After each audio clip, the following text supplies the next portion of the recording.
हम पहुंच चुके हैं चुनावी चर्चा में नगर पंचायत जरही में एक गृहिणी के पास, जिनके पास आए दिन लगातार अभी सोशल मीडिया में छाए हुए हैं। हम इनसे जानना चाहेंगे कि आखिरकार नगर पंचायत जरही को लेकर अगर यहाँ की जनता मेरे को चुनती है तो पहला मेरा प्राथमिकता यही है कि महिलाओं का गृह उद्योग की स्थापना करें। चिकित्सक के बतौर रात को 12 बजे 2 बजे भी मैं कोई पीड़ा में आता है मेरे पास तो मैं उठ जाता हूं और उन्हें राहत पहुंचाने की कोशिश करता हूं। आप कॉल कर दीजिएगा, आपका राशन वहाँ तक। पर पूरे जिले में 6000 निर्धन कन्याओं को परिणय सूत्र में बंधवाया और 16वां संस्कार पूरा कराया। जैसा कि आप सभी को मालूम था, पंचायत और त्रिस्तरीय चुनाव छत्तीसगढ़ में कुछ ही दिन में होने वाला है। आज उसी क्रम में हम पहुंच चुके हैं चुनावी चर्चा में नगर पंचायत जरही में एक गृहिणी के पास, जिनके पास आए दिन लगातार अभी सोशल मीडिया में छाए हुए हैं। हम इनसे जानना चाहेंगे कि आखिरकार नगर पंचायत जरही को लेकर कितना संघर्षशील है, और जो आज जो मीडियाओं में या बोला जाए सोशल मीडिया और जो ग्राम में जगह जगह पर जो चर्चाएं चल रही हैं, आखिरकार भगवती चंद्रा का नाम काफी सुर्खियों में बना हुआ है। आइए हम सबसे पहले, भाभी स्वागत है आपको हमारे चैनल में। सबसे पहले मैं आपके चैनल को बहुत बहुत धन्यवाद देती हूँ जो मेरा इस आवाज़ को आपने जनता तक पहुँचाया है। भाभी जी, सबसे पहला सवाल मेरा ये रहेगा, आपको सिलेंडर छाप मिला है और घर में एक सिलेंडर जरूर होता है जो मध्यम वर्ग से आते हैं, तो कहीं ना कहीं सिलेंडर का काफी उपयोग होता है। और आप युवाओं को या महिलाओं को क्या बस सिलेंडर तक सीमित रखना चाहते हैं या उससे ऊपर लेके जाना चाहते हैं जरही नगर पंचायत में? देखिए, अगर यहाँ की जनता मेरे को चुनती है तो पहला मेरा प्राथमिकता यही है कि महिलाओं का गृह उद्योग की स्थापना करवाना। उसमें आता है चूड़ी, सिंदूर बनाना, पापड़, अचार, ये सब। में मान लीजिए सबसे पहला आपका, मान लीजिए गृहिणी के लिए, आप बोला जाए महिलाओं के लिए बहुत ही अच्छा सोच है कि आपने ये सोचा है कि महिलाओं को कुछ रोजगार मिले। रोजगार मिलेगा तो अवसर ही आगे चल के कुछ कर पाएंगे। उसके अलावा भाभी मैं बात करूं, हितग्राहियों के जो घर में राशन की सुविधा है, तो राशन की सुविधा आप कैसे दे पाएंगे? जी, टोल फ्री नंबर से। हर घर में सुविधा यही रहेगा कि टोल फ्री नंबर से आप कॉल कर दीजिएगा, आपका राशन वहाँ तक पहुँच जाएगा। जी। उसके अलावा मैं बात करूं भाभी, आप ग्राउंड जीरो पे जा रहे हैं, कई ऐसे बुजुर्ग हैं, कई ऐसे माता बहनें, उनका कैसा आपके प्रति कैसा रुझान देखने को मिल रहा है? देखिए, अभी तक तो बहुत अच्छा दिख रहा है। सब यही बोलते हैं, डॉक्टर साहब का सेवा है ना? उनका हम कर्ज ज़रूर चुकाएँगे, यही बोलते हैं। मैं बता दूं, आज हम जो जरही नगर पंचायत में मौजूद हैं, जो डॉक्टर प्रताप नारायण है, कई भी लंबे वर्षों से अपनी सेवा देते आए हुए नगर पंचायत जरही में, नगर पंचायत में जो छवि है इनका काफी किसी से छुपी नहीं हुई है। आए दिन सेवा के लिए तत्पर रहते हैं। आज उन्हीं के धर्म पत्नी जी हैं चंद्रा जी, हम इन्हीं से आज रूबरू करा रहे हैं। और जैसे मैं बात करूं भाभी, यहाँ पे बच्चों के लिए खेल कूद के लिए, उसके लिए क्या सोच के रखे हैं? जी, देखिए, यहाँ नगर पंचायत जरही में पहला नगर पंचायत होगा जहाँ फ्री वाईफ़ाई सुविधा रहेगा। उसमें बच्चों को ऑनलाइन पढ़ने का भी सुविधा मिलेगा। खेलो इंडिया के तहत हॉकी, फुटबॉल, ये सब का भी सुविधा रहेगा। पहली बार अभी चुनाव पे आए हैं, कैसा आपको जो लोगों के बीच में जा रहे हैं, कैसा महसूस हो रहा है? देखिए, यही महसूस हो रहा है कि जनता यही बोलते हैं कि हम आपको अपना अमूल्य वोट ज़रूर देंगे। हम आपको आशीर्वाद, मैं तो अपना आशीर्वाद ही माँगती हूँ। उन लोग बोलते हैं कि हमारा आशीर्वाद आपके साथ है। तो देख सकते हैं हमारे साथ भाभी जी थे, अध्यक्ष पद के दावेदार हैं, और इनके पति जी काफी वरिष्ठ पत्रकार भी रह चुके हैं। और उसके अलावा भी तरह तरह से आए दिन, मैं बोला जो प्रतापपुर विधानसभा ही नहीं, पूरे छत्तीसगढ़ में आए दिन सुर्खियों में बने रहते हैं। अनेक प्रकार के मुद्दाओं को उठाते हैं, जनता की आवाज को सरकार तक पहुंचाते हैं। हम इनसे भी जानना चाहेंगे कि आखिरकार जो 13 जो वादा किए गए हैं उसको किस तरह से पूरा करेंगे। कहीं ना कहीं जो गृहिणी होती है वो अपने घर तक ही सीमित रहते हैं, लेकिन उनसे उठकर डॉक्टर साहब ने एक पहल किया है कि हम घर तक ही नहीं, घर से बाहर भी लोगों को अपने घर से ही शुरुआत करें। तो हमारे साथ डॉक्टर प्रताप नारायण जी हैं, बरू करेंगे और बात करेंगे कि आखिरकार जनता इनको क्यों चुनेगा, आखिरकार इन्होंने जरही नगर वासियों के लिए आखिर ऐसा कौन सा योगदान दिया है और ऐसा क्या काम किया है जो आखिरकार इनके धर्मपत्नी को जनता चुनने वाली है। सर, सबसे पहले स्वागत है हमारे चैनल में। मैं बहुत धन्यवाद देता हूं आपके सीजन 24 को कि आपने जो यह सवाल किया है कि आखिर आपने क्या किया जरही के लिए। तो मैं बता दूं, सबसे पहले जरही के लिए 1999 से जो मैं संघर्ष कर रहा हूं, विरले लोग ही जानते हैं और जो वास्तव में यहाँ के निवासी हैं उनको पता है। सबसे पहले एसीसीएल के खिलाफ मेरी जंग थी विस्थापन को लेकर। उस समय के एसीसीएल के अधिकारियों का सहयोग भी मिला। मैंने यहाँ के लोगों के लिए आमरण अनशन किया था, जिसके तहत जरही बस्ती के 53 लोगों को, भू विस्थापितों को नौकरी और मुआवजा दिया गया। दूसरा, जो आप जीएम ऑफिस के पीछे से जो कॉलोनी है, वहां से बनारस रोड तक का रास्ता देखते हैं, वो रास्ता मैंने खुलवाया था एसीसीएल से निवेदन कर कर, जो चारागाह का मुख्य रास्ता था। और सबसे बड़ी बात, मेरे एकक आंदोलन जो मैंने जरही में किए थे यहाँ के छात्र छात्राओं के लिए, वहां से मेरा संघर्ष चालू होता है, वहां से मेरी सामाजिक गतिविधियां शुरू होती हैं। बात की जाए सामाजिकता के तौर पे, तो मैंने अभी तक पूरे जिले में तात्कालीन कलेक्टर माननीय जी.आर. चुरेंद्र और वर्तमान में जो अभी रिटायर हुए हैं जी.आर. चुरेंद्र के सहयोग से तकरीबन पूरे जिले में 6000 निर्धन कन्याओं को परिणय सूत्र में बंधवाया और 16वां संस्कार पूरा कराया। क्योंकि हमारे यहाँ ऐसे समाज के लोग हैं, पंडो जनजाति के, पहाड़ी कोरवा हैं, जिन्हें गरीबी की वजह से उनका जो संस्कार होता है विवाह का, वो नहीं हो पाता है। इसमें सबसे बड़ी बात रही है कि विवाह का संस्कार जो होता है, खुशी का माहौल रहता है, और उस समय उस खुशी के वातावरण में सरकार की जो महत्वाकांक्षी योजनाएं हैं, वो लोगों तक पहुंचाने का काम भी मैंने किया है। जरही के लोग आखिर इन सारी चीजों को याद रखें।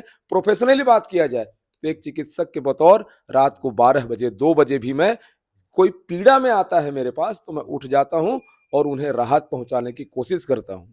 ये कहीं ना कहीं डॉक्टर साहब जो आप बात बताए, कहीं ना कहीं वो आपकी जिम्मेदारी थे। डॉक्टर रहते हुए भी जो लोगों को चिकित्सक सुविधाएं दिए, उसके अलावा नंबर से प्रत्याशी भी हैं, तो कहीं ना कहीं आपका जिम्मेदारी भी बनता है। इससे पहले भी आपने चुनाव लड़के एक बार जीत चुका है, और 10 नंबर में कैसा चल रहा है रुझान आपको लेकर?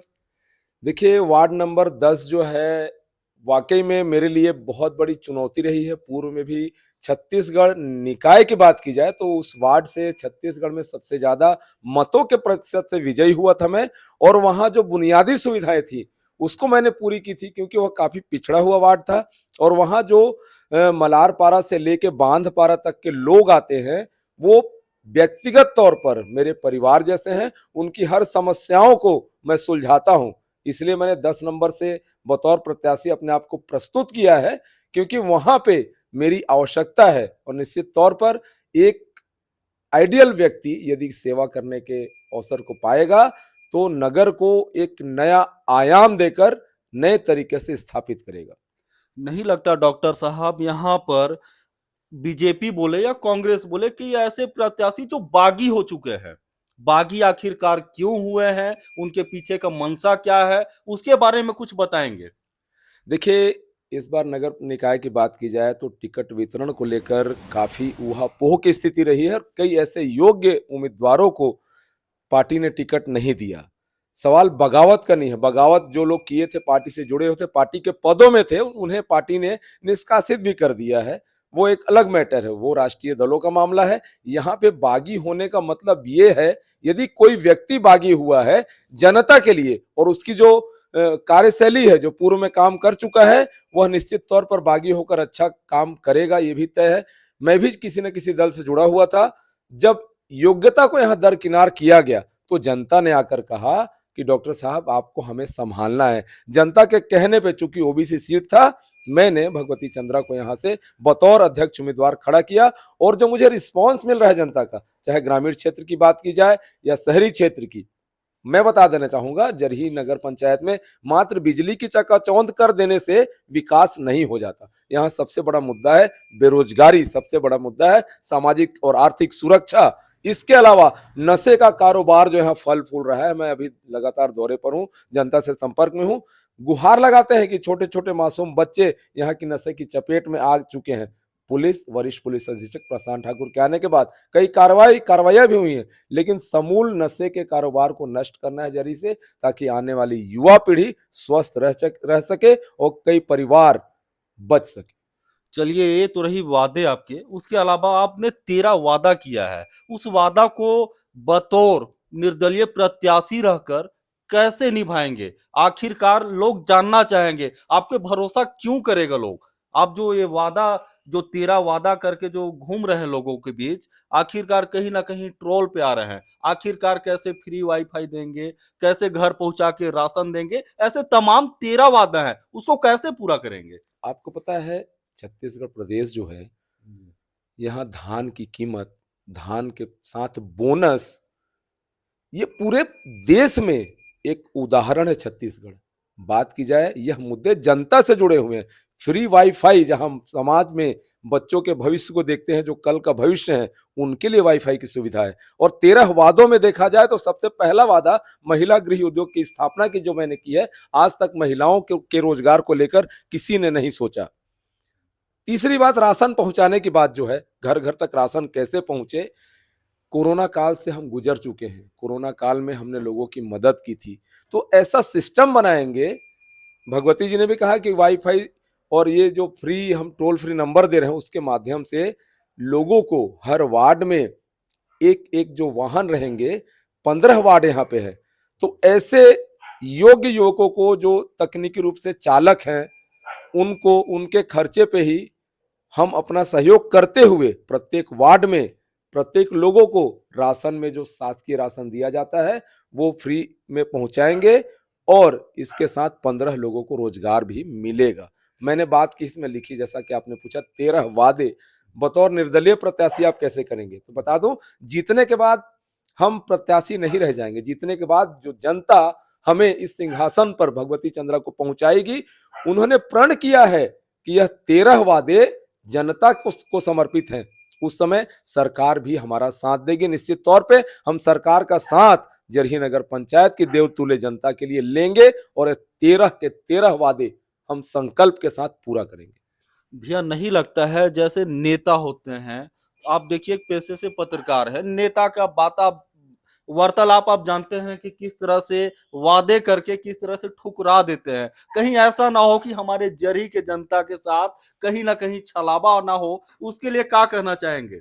जैसे आज वादा आप किए, मुझे कोई डाउट नहीं है, ऑन कैमरा बोल रहे हैं आप, कल के दिन अगर यही जनता अगर आपको चुनती है और उसके बाद आप उनके साथ गद्दारी बोला जाए, गद्दारी बोल सकते हैं, अगर उनका वादा पूरा नहीं किए, तो फिर क्या कहना चाहेंगे इसको लेकर? आपने एक मूवी देखी होगी, जी। एक दिन का सीएम, जिसमें बनता है, जो नायक रहता है, मूवी का नाम भी नायक है।